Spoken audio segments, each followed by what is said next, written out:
I have to put one point ahead that is probably true for all us co-presenters. We have brought a lot of material and didn't know exactly at what time it will be needed. So there are many slides, and I will have to run through some of the things that I don't really need to go to the exact slides that I need at the moment. You see here now I'm the Director of Sustainable Food Management. I developed the very first co-op program in Austria by going to Stuttgart, going back, going to Stuttgart, bringing people from Stuttgart, bringing people from Austria to Stuttgart. So I learned from Duale Hochschule, but I learned with knowing Austria is different. So we knew from right away we will not copy the model. We will have to do something completely new and Austrian, but by learning from the good practice in Germany. And the second, the situation I was in was not only the very first in Austria, it was the very first in my university. And it was much more difficult to convince people at my university than to convince anybody outside. Then there was no law, no situation, so it was clear from the beginning the program has to be accredited in normal Austrian university law, which was also the goal.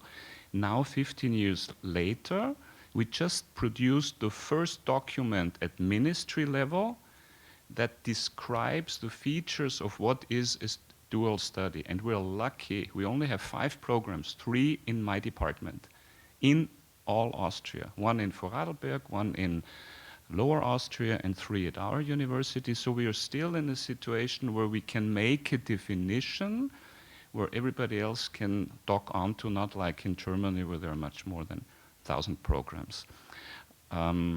So this is the very important picture. So what it is about, and I will talk about my experience, not say much about the Austrian experience unless it is helping the explanation. So what it is, it's really bridging between, for example, work and study, between Austria, between industry and university, but also for us important between Graz and global partners, because why are university graduates needed in industry?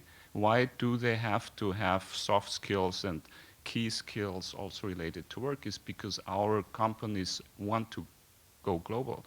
They want to be able to compete at a level that is international. So that also has to be part of what we are doing. So now I have to run through, I prepared some general presentation, I'm sorry. I'll do it like this. So that is my first presentation, short introduction. I will also go through the basic pedagogy, perfectly shown already, and for me it is very pleasant to see that the German people, the Hungarian people, and us are speaking the same language. That means there is a field where we can not only communicate with companies, we can also communicate across borders. Status quo, a little history, and I always then concentrated also on the questions for the future, but we can do that later.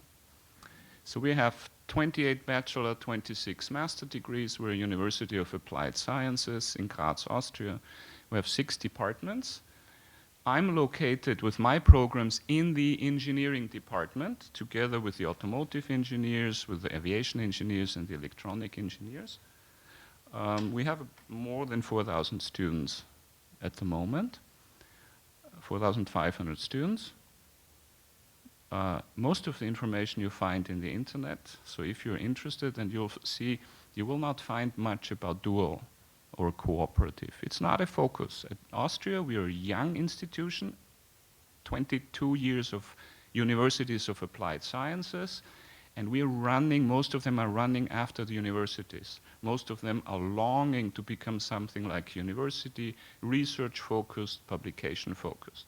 What we are doing is giving a counterweight purposefully with what we are doing with dual. If you look at our university, I select some personal opinion highlights. So what we're good at is a very high diversity of programs, which is important also for my work, because in a company, there are only diverse tasks. There are no disciplinary tasks. So I have the chance, by cooperating with other departments in academic teaching and training, to prepare my students better for the workplace than by staying in my discipline. We have a very successful Formula student team that's always in the top 10 racing ranked worldwide and has the biggest competitor in Graz itself. And it's an example where we as a university can also provide practical skills to students. If they can create something like a self-responsible company, what we are what we are profiting from is an attractive place. Graz, that's important for companies that are farther away, that are in mountain valleys. They want their students also to experience academic environment.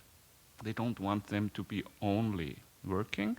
And we are the most experienced university in Austria. I've been the key consultant for the other two universities in implementing their programs, and I'm now the key consultant for the accreditation agency and for the ministry in setting a framework. I will not. So I prefer the word cooperative and work integrated education. We can go into this later.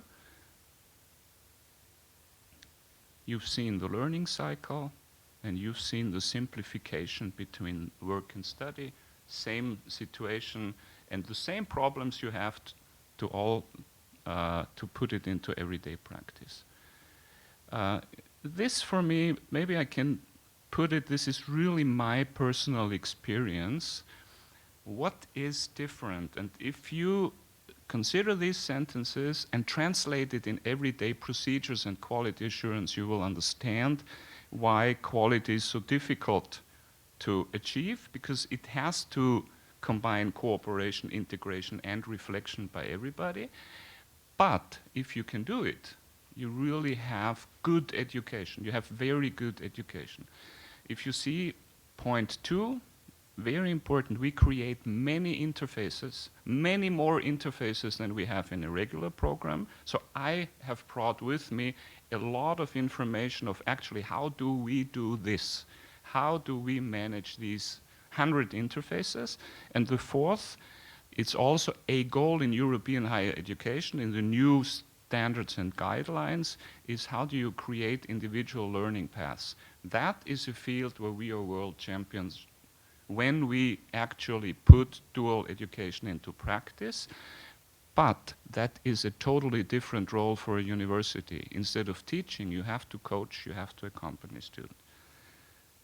So, differences, we can talk about this worldwide. The only thing that I want to add, there's not only Europe.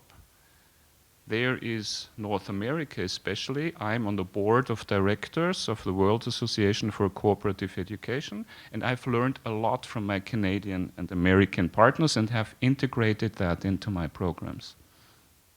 So that's the history. So it started in the United States, and we've started 2002.